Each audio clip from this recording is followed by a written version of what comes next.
Shalom, peuple de Dieu, je vous salue tous dans le nom de Jésus. C'est votre frère, le prophète Ézéchiel, l'homme de Bishimaïra Takate. Bien-aimé dans le Seigneur, je viens vous annoncer la mort d'un vaillant héros, un homme de Dieu puissant, le prophète Tibi Joshua, un prophète des Nigériens. C'était vers 4 heures que j'ai appris cette mauvaise nouvelle. Cela m'a vraiment choqué.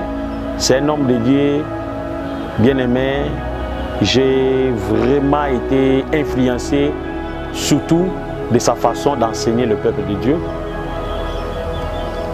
Avant d'abord d'apprendre cette mauvaise nouvelle, il y a 2 jours que j'ai suivi une prédication de cet homme sur la chaîne Tabernacle TV. J'ai suivi ça. Il parlait sur la crainte de Dieu, il parlait sur la guérison, il parlait sur le miracle, mais il disait les miracles viennent après la repentance. Cela veut dire, si tu veux avoir les miracles, vous devez d'abord avoir une très bonne repentance et après, le miracle viendra. Et la façon où il prêchait cette parole, ces sermons, cela m'a vraiment touché. Et lors de son sermon, il y a eu des miracles extraordinaires. Surtout ce que j'avais vraiment aimé, c'était son calme, sa façon de donner, de transférer l'enseignement. Il n'était pas vraiment agité. Il prêchait, c'est comme si il apprend des leçons aux élèves. C'est comme si il était en train d'illustrer quelque chose au peuple de Dieu. Donc, sa prédication, c'était une prédication dans un stade tellement calme et silencieux. C'est comme si Jésus entrait de prêcher aux disciples. Avant d'abord d'apprendre la mauvaise nouvelle, j'avais suivi l'une de sa prédication. Et c'était hier, vers 4 heures, que j'ai appris que le prophète Tibi Joshua vient de nous laisser, de nous quitter. C'est un prophète. Il avait que 2 enfants, un garçon et une fille. Il est mort à 57 ans. Donc il est né en 1963. Il est mort en 2021. C'était hier, le 5 juin, que le prophète Tibi Joshua vient de nous quitter. Bien-aimés, la mort que nous voyons, la mort, c'est inévitable. Et tant que nous sommes des êtres humains, sachez-le-vous que nous sommes des mortels. Lorsqu'on parle d'un mortel, cela veut dire que nous avons un temps à vivre sur la terre. Notre vie est partielle. La mort, vis-à-vis de l'homme de Dieu Tibi Joshua, si d'abord nous pouvons faire la conclusion d'abord sur sa vie, c'est un homme tellement puissant et un homme qui manifestait le surnaturel. Dans son ministère, les miracles étaient comme de l'eau à boire. Mais la mort n'a pas regardé les miracles, la mort n'a pas regardé sa personnalité, la mort n'a pas regardé tout l'argent qu'il hypothéquait dans ses comptes bancaires, la mort l'a arraché brutalement. Et la Bible nous dit, nul n'est pas le chef de son souffle. Cela veut dire que nous sommes des mortels. Lorsqu'on parle d'un mortel, cela veut dire nous vivons pour un temps. Tu peux avoir de l'argent, tu peux avoir tout. L'un des jours, la mort te surprendra. Si vous lisez dans le livre des Hébreux chapitre 9, verset 27, la Bible dit, il est réservé de l'homme de vivre une seule fois et après viennent les jugements. Autrement dit, il est réservé à l'homme de vivre et de mourir. Attendons-nous à la mort l'un des jours.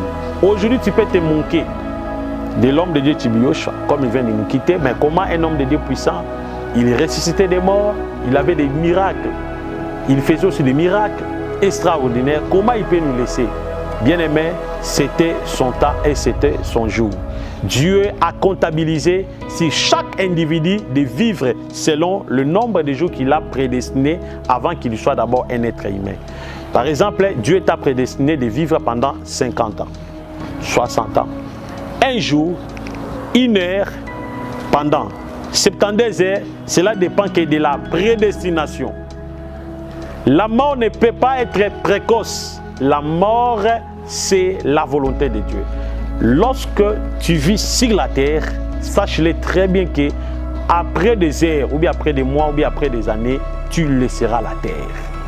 Nous sommes venus sur la terre avec une seule mission. Et la mission là, c'est la volonté de faire la volonté de Dieu. Dès que la volonté de Dieu se termine, se prend fin sur ta vie, quel que soit ce que tu feras dans la vie, ou bien ce que tu es dans la vie, si la volonté de Dieu se prend fin, la mort aussi intervient, t'arrache brutalement. C'est la raison pour laquelle, dans la Bible, vous avez vu, des prophètes ont quitté la terre, des Branham, des Luther, des Martin, des Wesley, des Paul, tout consort. Et TB Joshua aujourd'hui nous a quittés. Cela veut dire, nous vivons, nous mourrons. Maintenant, ce qui nous reste, nous les vivants, nous devons d'abord avoir la vigilance et faire l'examination de notre marche sur la terre. Est-ce que nous marchons selon la volonté de Dieu ou bien nous nous distraisons dans les choses inutiles, partielles? Voilà pourquoi je vous exhorte, bien aimés dans le Seigneur, surtout nous les hommes de Dieu, de faire toujours la volonté de Dieu. Si nous sommes en train de faire la volonté de Dieu, la mort peut nous surprendre comment nos âmes se reposeront dans les lieux du repos. Mais si nous ne faisons pas la volonté de Dieu, bien aimés, si la mort nous surprend aujourd'hui, Hébreux chapitre 9, verset 27, accomplira dans nos vies. Cela veut dire, après la mort, le jugement. Je ne peux pas juger TB Joshua. Je ne connais pas véritablement sa vie privée.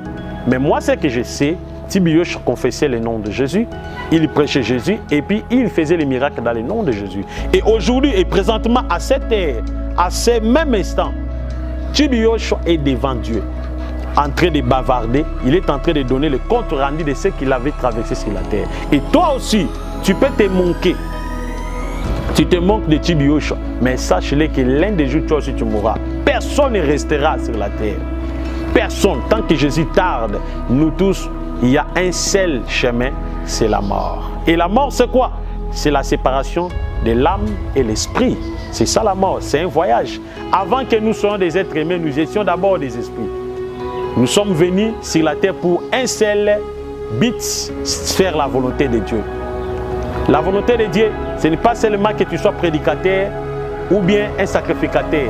Tu peux être quelqu'un qui soutient l'œuvre de Dieu, tu peux être quelqu'un qui soutient les orphelins, tu peux être quelqu'un qui défend aussi les veuves, les orphelins, qui défend aussi les gens. Mais défends-les selon ce que le Seigneur t'a donné comme un appel.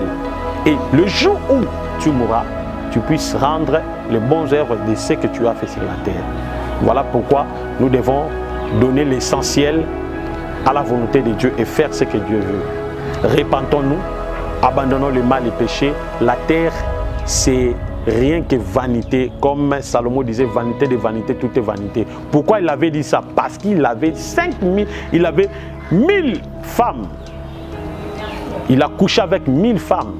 Mais aujourd'hui, Salomon disait, vanité de vanité, tout est vanité. Tu peux avoir des maisons, des avions, des voitures, tout consort. L'un des jours, tu le laisseras, tu mourras. Tout ce que tu avais procuré sur la terre restera sur la terre. Voilà pourquoi nous devons donner l'essentiel à celle qui persiste à toujours, c'est d'avoir la vie éternelle. Et je souhaite mes condoléances à la famille biologique de TB Joshua, mes condoléances au corps mystique de Jésus-Christ. Nous sommes touchés. Que Dieu nous donne encore des forces, que Dieu nous donne encore le courage, que nous puissions travailler et que Dieu nous donne encore la vie de la sanctification, nous puissions encore avoir la crainte de Dieu. Que le Seigneur Jésus-Christ nous console, qu'il nous réconforte et qu'il nous bénisse. Amen.